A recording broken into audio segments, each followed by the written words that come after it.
가난한 집안의 둘째 딸로 태어났습니다. 봄마다 흙먼지가 날리는 논두렁을 따라 누더기 치마를 끌며 일을 도왔지만 집안에 돌아오는 것은 허기뿐이었습니다. 어느 날 마을 어귀에 낯선 사내가 찾아왔습니다. 기름진 비단 도포와 윤이 나는 갓, 그리고 뒤에 따라온 하인들.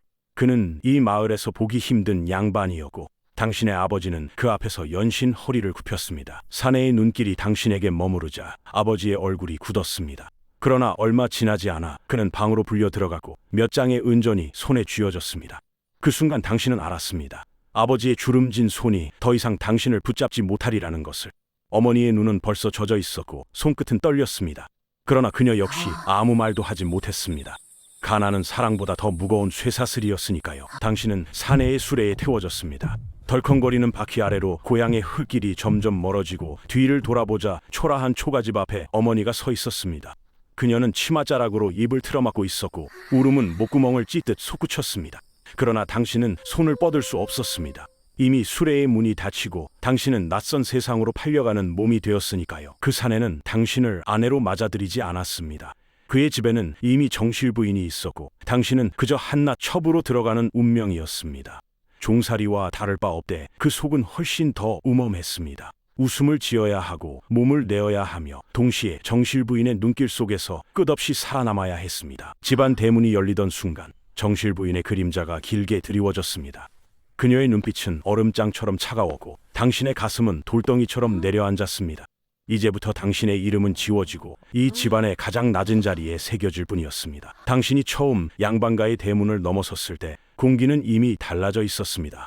초가집의 흙내가 아닌 향나무 기둥 냄새, 붉게 칠해진 기와와 높게 솟은 담장, 마당을 가득 메운 하인들의 발걸음. 그러나 그 안에서 당신을 맞은 것은 따뜻한 환영이 아니었습니다. 정실 부인은 고운 비단 옷을 입고 대청마루 위에 앉아 있었습니다.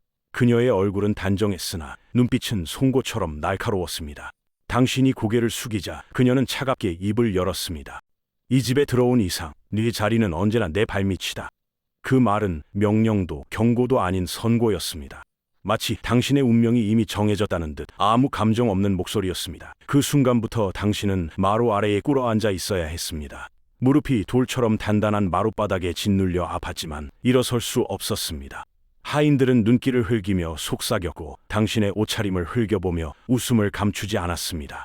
정실 부인의 기세는 이미 집안 전체를 지배하고 있었고 그 앞에서 당신은 그림자보다 못한 존재였습니다. 밤이 찾아왔을 때 당신은 기름 냄새가 배인 좁은 행랑채 구석방으로 안내되었습니다. 방은 춥고 습기가 가득했고 벽에는 곰팡이가 피어 있었습니다. 밥상에는 찬밥과 시든 나물이 올랐습니다. 이것이 첩의 몫이라는 것을 단번에 알 수 있었습니다. 같은 집에 들어왔지만 당신은 주인이 아니라 언제든 버려질 수 있는 여인이었습니다. 그날 밤 남편이란 이름을 가진 사내가 방을 찾았습니다. 당신은 몸을 내어주어야 했습니다. 그것은 사랑도 애정도 아닌 그저 소유자의 권리 행사에 불과했습니다. 숨이 막히고 눈물이 차올랐지만 내뱉을 수 있는 말은 없었습니다. 정실 부인이 지켜보는 집 안에서 당신은 사람이 아니었고 욕망을 달래기 위한 그릇일 뿐이었습니다. 첫날의 밤은 그렇게 끝났습니다. 그러나 당신은 알았습니다. 이것은 시작일 뿐이며 앞으로의 삶은 더 깊은 굴욕과 더 치열한 생존으로 가득 차리라는 것을. 양반가의 안채는 화려했지만 당신이 머무는 자리는 그 빛에서 가장 멀리 떨어진 곳이었습니다. 정실 부인이 거처하는 사랑채와 안방은 향긋한 향이 스며있고 붉은 비단 장막이 걸려 있었지만 당신의 방은 행랑채 구석에 어둡고 축축한 골방이었습니다. 바람이 조금만 불어도 벽 틈새로 찬 기운이 스며들었고 겨울이면 얼음장처럼 차가운 공기가 뼛속까지 스며들었습니다. 밥상에 오르는 음식 또한 달랐습니다. 정실 부인의 상에는 반짝이는 놋그릇에 기름진 고기와 반짝이는 나물이 담겼지만 당신의 상에는 늘 찬밥에 김치, 시든 나물 몇 줄기뿐이었습니다. 하인들은 당신을 대할 때 존칭을 쓰지 않았습니다. 첩년이 어디 감히. 그 말은 낮게 흘러나왔지만 귀를 찌르는 비수처럼 가슴에 꽂혔습니다. 그러나 가장 견디기 힘든 것은 정실 부인의 존재였습니다. 당신이 마당을 건널 때마다 그녀의 눈길은 날카롭게 따라왔고 당신이 아이를 낳을 수 있다는 사실만으로도 그녀의 마음을 불편하게 만들었습니다. 그녀는 때때로 일부러 하인들을 불러 당신을 꾸짖게 했습니다. 저것이 주인 행세를 하려든다. 근거 없는 말이었지만 누구도 반박하지 않았습니다. 이 집의 권력은 그녀에게 있었고 당신은 그림자처럼 눌려 있어야 했습니다. 밤이 되면 남편이란 사내가 때때로 당신의 방을 찾았습니다. 그의 손길은 소유자의 권리였을 뿐 따뜻함도 보호도 없었습니다. 그러나 정실 부인은 그 사실조차 당신을 비난하는 무기로 삼았습니다. 몸만 팔아 자리를 지키려는 요망한 여자. 그녀의 말은 집안 곳곳에 퍼져 당신의 이름을 지워버렸습니다. 당신은 그제야 뼈저리게 깨달았습니다. 이 집에서 첩이란 존재는 사랑을 받는 아내가 아니라 그저 욕망을 달래고 필요할 때 쓰이다 버려지는 물건이라는 것을, 그리고 살아남기 위해선 숨조차 조심해야 한다는 것을, 당신의 뱃속에 생명이 움튼 것을 알게 된 순간 기쁨보다 두려움이 먼저 밀려왔습니다. 첩이 아이를 낳는다는 것은 집안의 균형을 흔드는 일이었고 정실 부인에게는 무엇보다도 큰 위협이었습니다. 그녀는 당신을 노골적으로 견제하기 시작했습니다.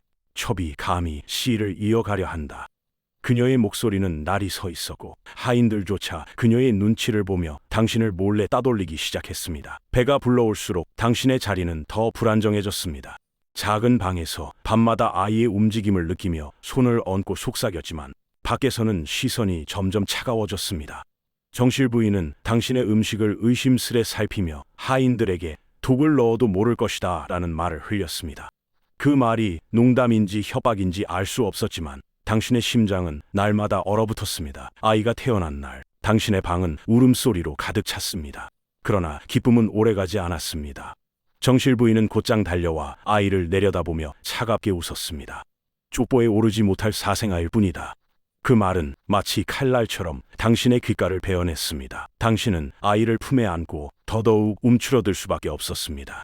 아이가 울음을 터뜨릴 때마다 정실 부인의 눈썹이 치켜올라고 하인들은 일부러 문을 쾅 닫으며 당신의 잠을 방해했습니다.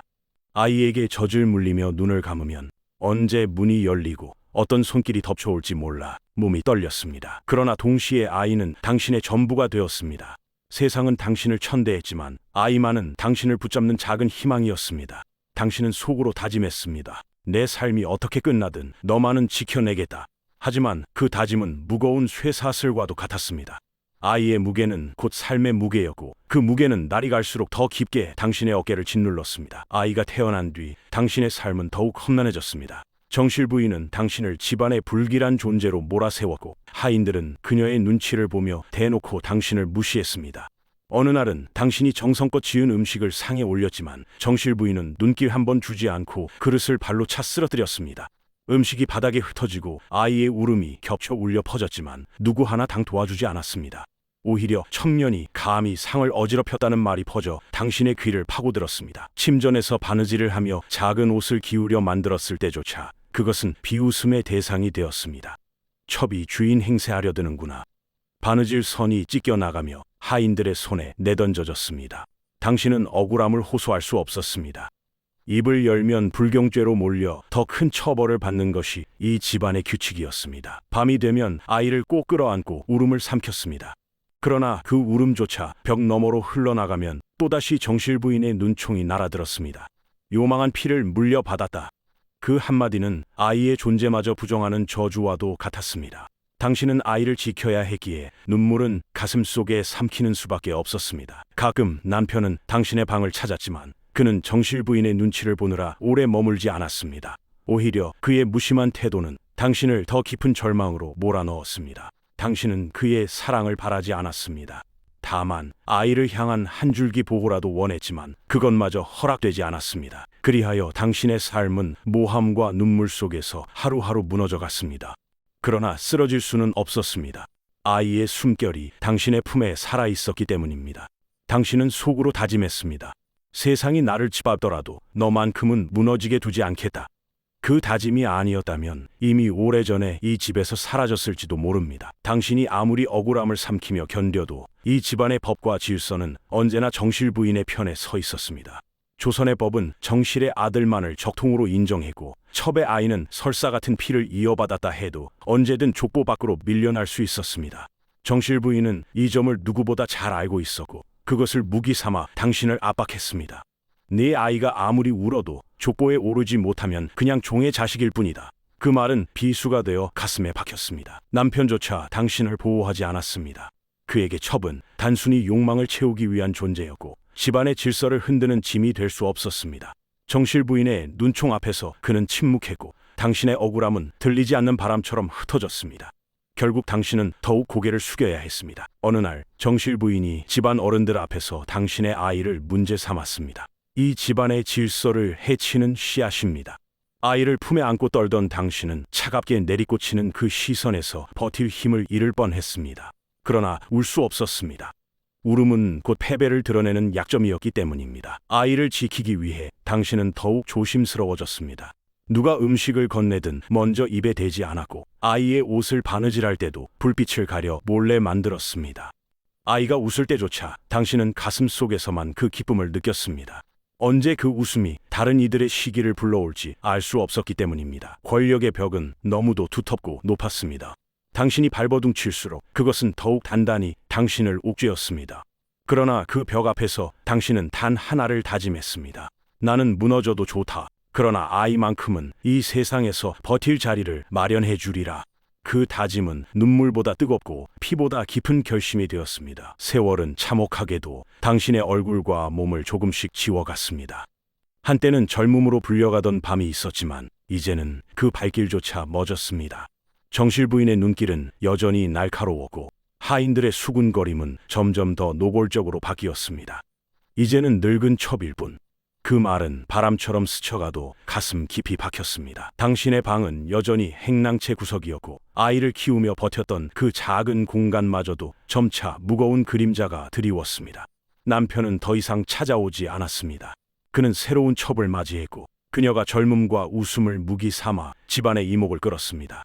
당신의 존재는 서서히 뒷전으로 밀려났습니다. 그러나 아이만은 당신이 붙잡아야 할 이유였습니다. 그는 어느새 걸음을 떼고 말을 배우며 세상에 발자국을 남기기 시작했습니다. 정실 부인은 여전히 그를 경계했지만 당신은 그 아이의 손을 꼭 잡고 하루하루를 버텼습니다. 당신의 이름은 잊히더라도 아이만은 이 세상에 남겨야 한다는 결심이 더 단단해졌습니다. 어느 날 마당을 걸어가던 당신의 발이 휘청였습니다. 전족으로 일그러진 발은 이미 오래전에 살이 썩고 고름이 스며들어 걸을 때마다 통증을 주었습니다. 그러나 누구도 돌봐주지 않았습니다. 고통은 이제 당신의 일상이며 그 누구도 관심을 주지 않는 그림자였습니다. 세월이 흘러 당신의 이름은 집안의 대소사에서조차 불리지 않았습니다. 제사상에도 족보에도 당신은 없었습니다. 첩이라는 이름 아래 모든 흔적이 지워지고 당신은 단지 한때 머물다 사라진 여인으로만 남았습니다. 그러나 아이의 웃음 속에서 당신은 여전히 작게 남아 존재했습니다. 당신의 손길과 눈물이 아이의 삶에 스며 있었고 그것이 곧 당신의 마지막 흔적이자 희망이었습니다. 세상은 당신을 잊었지만 아이의 기억 속에서만큼은 당신이 사라지지 않았습니다. 당신의 삶은 결국 족보에서조차 사라졌습니다. 정실의 그늘 아래 첩의 이름은 역사에 남지 않는다는 것이 오래된 법이었습니다. 그러나 사라진 이름 속에도 분명히 존재가 있었습니다. 억눌림 속에서도 아이를 지켜내려 했던 몸부림, 고통 속에서도 끝내 꺼지지 않았던 희망, 그것은 누구도 지워낼 수 없는 흔적이었습니다. 당신은 사랑받지 못한 여인이었으나 동시에 끝까지 버티며 아이의 미래를 남긴 또 하나의 주춧돌이었습니다. 이 이야기는 한 첩의 고통이자 동시에 우리가 잊지 말아야 할 역사입니다. 더 많은 삶과 시대의 이야기를 함께 경험하고 싶으시다면 지금 구독해주세요. 다음 영상에서는 또 다른 시대, 또 다른 운명을 마주하시게 될 것입니다.